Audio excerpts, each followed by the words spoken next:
Hi mummy, நீ Bobby கிச்சனில் என்ன சமையல்? ஹாய் வா சொல்கிறேன். இது ஒரு சூப்பரான மண்டே தான். ரொம்ப எம்மியான சாப்பாடு. இதுக்கு முன்னாடி காலையில் ஒரு ஷார்ட்ஸ் போட்டிருப்பேன்.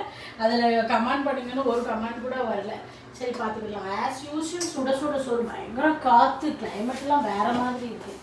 அந்த சுட சோறுக்கு நல்ல காரம் காரமாக இது வஞ்சரம் மீன் குழம்பு நல்லா வெள்ளைப்பூடு அப்புறம் மாங்காய் புளி எல்லாம் கரைச்சி போட்டு நல்லா வஞ்சர மீன் குழம்பு. இது வந்து இந்த கடைசி துண்டு, அதனால அப்படி இருக்குது, சின்ன சின்னதாக. இந்த வால் துண்டு தலை எல்லாம் இருக்குது. நல்லா சூப்பராக வச்சுருக்கேன். நல்லெண்ணெய் ஊற்றி வச்சுருக்கேன், அதான் இதை மேட்டை. அதுக்கப்புறம் இது வந்து பாவைக்காய் பொரியல் சூப்பராக இருக்கும்.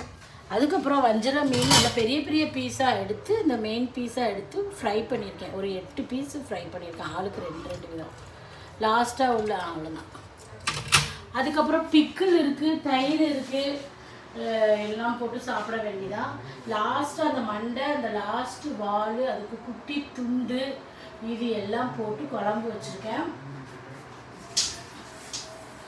இதுதான் இன்னைக்கு எம்மியான சமையல். அது என்னது, என்ன குழம்புன்னு தெரியுமா? வெளியில இருந்து என்ன மீன் நேற்று வாங்கிட்டு வந்த மீன் ஹார்பர்ல இருந்து சீலா மீன். நம்ம ஊர்ல சீலான்னு சொல்லுவோம், அவங்க வந்து வஞ்சிரம்னு சொல்லுவாங்க, வஞ்சிர மீனுன்னு சொல்லுவாங்க, கிங் ஃபிஷ். ஸோ இது வந்து மார்க்கெட்டில் ஃபிஷ்ஷிங் ஹார்பரில் போய் நேற்று நல்லா ஒரு 1.5 கிலோ மீன் வாங்கிட்டு வந்தோம். 800 ரூபா தான். நல்லா இருந்துச்சு. எடுத்து வச்சுட்டு இன்னும் ஒரு 10 துண்டா உள்ள வச்சுருக்கேன். ஏதாவது ஒரு புளிக்குழம்பு வச்சு போய்க்கலான்னு. இதுதான் இன்னைக்கு பாபி கிச்சனில் சூப்பரான எம்மியான சாப்பாடு. பசிக்கு சாப்பிடலாமா?